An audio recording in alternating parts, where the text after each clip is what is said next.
I actually follow Bernie Sanders, or he's in my circles, what have you, on Google Plus, simply because I like to see what the old curmudgeon says on a daily basis, and he posts a lot. And I usually respond to his post, and it usually garners a lot of other responses, which again, and most of them are from liberals, which is good because I like to engage liberals.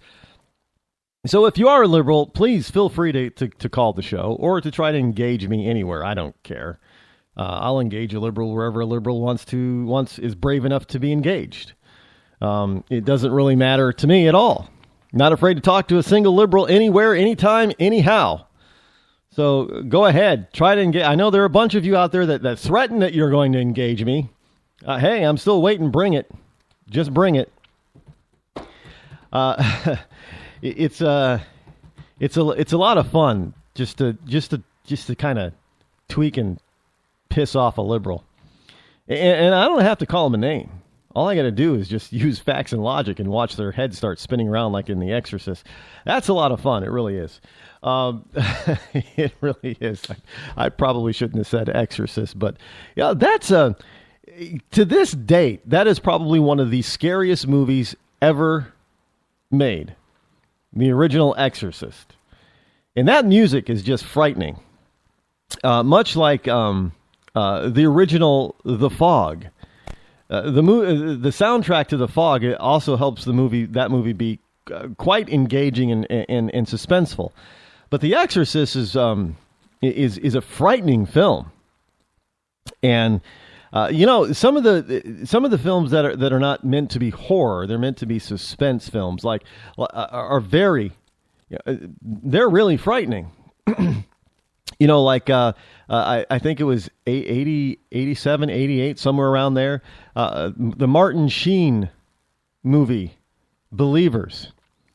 That's when you have a movie that has a plausibility in reality. In other words, that's something that could really happen in real life. Now, I don't know what your beliefs are, but I do believe that it is possible for demons to possess human beings. Now, whether or not the human being will exhibit the type of behavior that you saw of Linda Blair in the original Exorcist, and head twisting around and crawling on walls and stuff like that, I doubt that kind of stuff really actually happens, but it can. But people, people can be possessed by demons. I fully believe that. So that type of thing is it could be based in reality a little bit, and that's kind of frightening. Just like Believers is based on Santeria is a type of religion. Again, voodoo and that type of stuff. Getting into that kind of stuff is rather frightening. I don't mess with magic and stuff. Look, God told us, in the Bible that we should not engage in witchcraft, which means that stuff is real. So you don't really want to play with that, and people do. And the movie Seven, with Brad Pitt and Morgan Freeman, again, something that could be real, actually happen. Those types of suspense movies, I find more frightening than most horror movies that are classified and made to be horror movies that are produced. I mean, most horror movies, I think, are more like comedies. They really are. Evil Dead 2, Dead by Dawn. Now, it was it's a horror comedy classic, and all those Bruce Campbell, sequels to that movie, they're all very campy, but they're meant to be horror. Cabin in the Woods is a recent, type of Evil Dead 2 type of horror movie. I didn't find it frightening at all. It was real scary. And another one, The Ring. I didn't bother seeing any of the sequel. There's more than one sequel, right? I don't know. I didn't even bother seeing any of the sequels because the first one was so bad. I got through like 10 minutes of the Blair Witch Project and thought, this is no freaking way. Not scary. Comedy, it's a good thing I don't see some of these movies in the theater because I would probably laugh at inappropriate times because they don't frighten me. And don't even get me started on the hack and slash, movies like all the Friday the 13th and Jason and all that kind of stuff, and Halloween. Most of the scarier Halloweens were the first couple. That's it. The later ones were, not so much. Not so much. But I do have a favorite. Horror movie, and it's a classic now, and it is a B movie. In fact, later on it spawned a couple of sequels that were just absolutely horrific. But yeah, they were terrible. But the original, as campy as it was, well, I wouldn't say it was a B movie. As bad as the acting was terrible, and the whole plot was kind of, not the greatest horror plot, but it was just one of those movies that surprised you. And I always, every Halloween I recommend people watch things like, the Omen movies are frightening. And during Halloween, the Halloween season, people always ask, well, hey, Rod, what kind of Halloween-y or scary movies you want to watch during the month of October? And I always tell them, hey, the Omen movies, Damien Omen movies, they're frightening. The original Exorcist, you should watch that. And you should always include in your list the original Phantasm. Now, I think that was 78 or 77 or 78, somewhere around the late 70s is when it came out. And it's a B movie, but it had one of the most interesting new types of things in it. And the special effects were actually, for a cheap B movie back then, the special effects were actually pretty, grade A. Pretty darn good. It had a flying death ball. Now, you're going to have to watch the movie to understand what I just said. A flying death ball.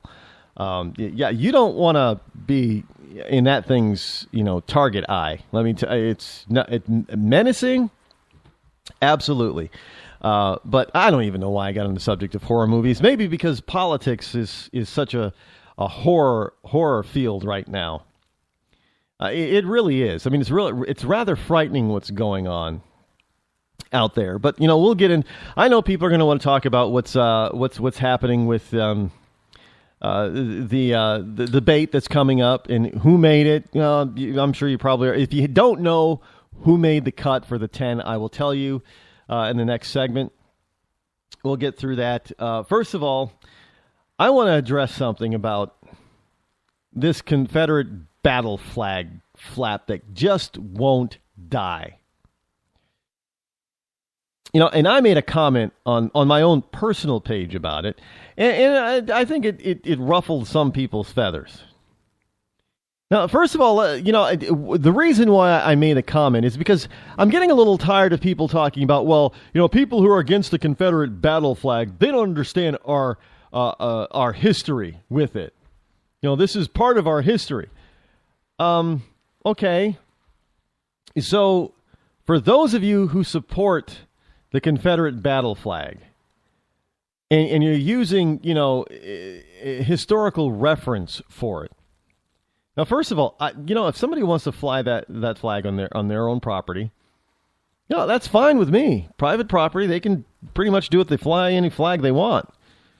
That's okay. I'm won't necessarily agree with it. If somebody wants to fly the Nazi flag, this is the United States of America. You have freedom of speech, freedom of expression. Go right ahead.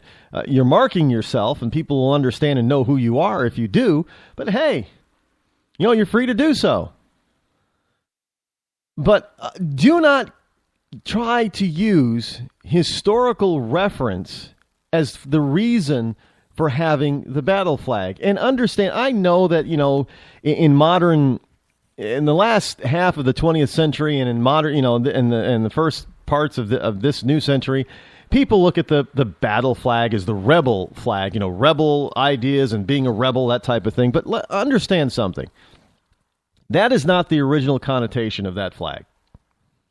And that is not the original representation of what that flag represented. Understand that, yeah, there were a few flags that the South used during the Civil War. But understand the Confederate battle flag, I don't care if it was used a lot or if it was used in only one battle. The whole point is that it represented the South. And the South represented oppression. I know some people said, well, the South back then had represented, small government and small federal interaction with the state. No, it didn't. It represented big oppressive government because it wanted to, by fiat and by law, declare that blacks were 3/5 human, could be slaves, and that slave owners could do anything they wanted with their slaves, including murder them. That's what that flag represents.